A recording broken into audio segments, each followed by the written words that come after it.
Hi friends, welcome back to my channel. ఇక్కడ చూస్తున్నారు కదండి, మీకు ప్రీవియస్ వీడియోస్లో రమణ మహర్షి గారి బ్యాక్ సైడ్ ఆశ్రమం బ్యాక్ సైడ్ ట్రెక్కింగ్ స్పాట్ అండి. ఇది మీకు ఆల్రెడీ రమణ మహర్షి గారి ధ్యాన మందిరం చూపించాం కదా. ఈ ట్రెక్కింగ్ స్పాట్ మీరు చూడలేదు కదా, సో అందుకని ఇది నేను చూపెడుతున్నాను. ఇక్కడంతా కూడా బండలుగా ఉన్నాయండి స్టెప్స్.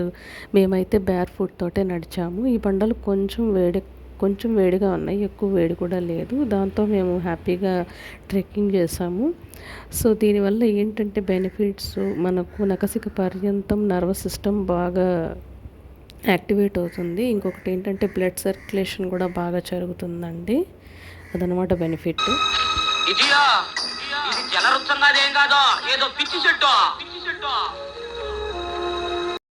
ఇది వచ్చి బ్యాంబూ ట్రీ అండి, వెదురు చెట్టు అంటారు కదా. సో ఇదే అండి ఆ వెదురు చెట్టు. ఇంకొకటి వచ్చి రెడ్ శాండిల్ ట్రీ కూడా ఉందండి. ఇదే ఎర్రచందనం చెట్టు అంటారు కదా, సో ఆ చెట్టు అనమాట. దానికి ఉండేటువంటి ఆకులు అనమాట ఇది.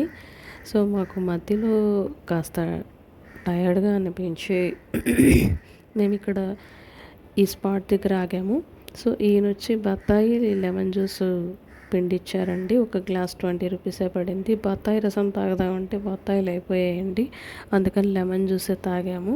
సో ఈచ్ గ్లాస్ 20 రూపీస్ అండి. ఇక్కడ ముందర ఒక ఇన్స్ట్రుమెంట్ ఉంది చూసారా, అది బత్తాయి రసం తీసేటువంటి టూల్ అంటండి.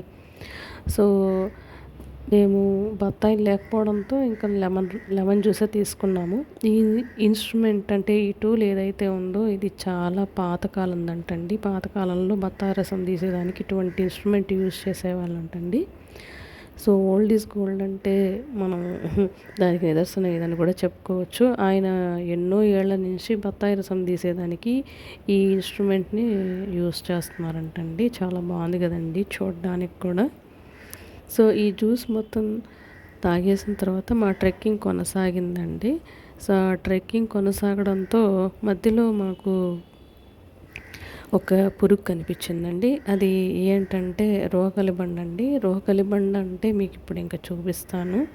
సో ఆ రోకలి బండని చూడంగానే మనకేమనిపిస్తుందంటే మనం ఇంట్లో వాడేటువంటి రోకలి అనేసి అని అనుకుంటాము, అంటే దంచేటువంటి టూల్ అనుకుంటాము, కానీ అది కాదండి. ఇది రోకలి బండి పురుగు. మేము జస్ట్ దాన్ని పుల్లతో టచ్ చేయంగానే అది బాగా సొండ్రకపోయింది. మా మదర్ని అడిగితే అది తనను తాను కాపాడుకోవడానికి ఆ విధంగా సొండ్రకపోతుందంటండి రోకలి బండ. ఇది చూసారు కదండి. సో ఇక్కడ ఇవన్నీ కూడా బలపం రాయి అంటారు కదా, మనం స్లేట్లో రాసుకుంటామే, ఆ బలపం రాయితో చేసినటువంటి బొమ్మలు అన్నమాట అండి ఇది.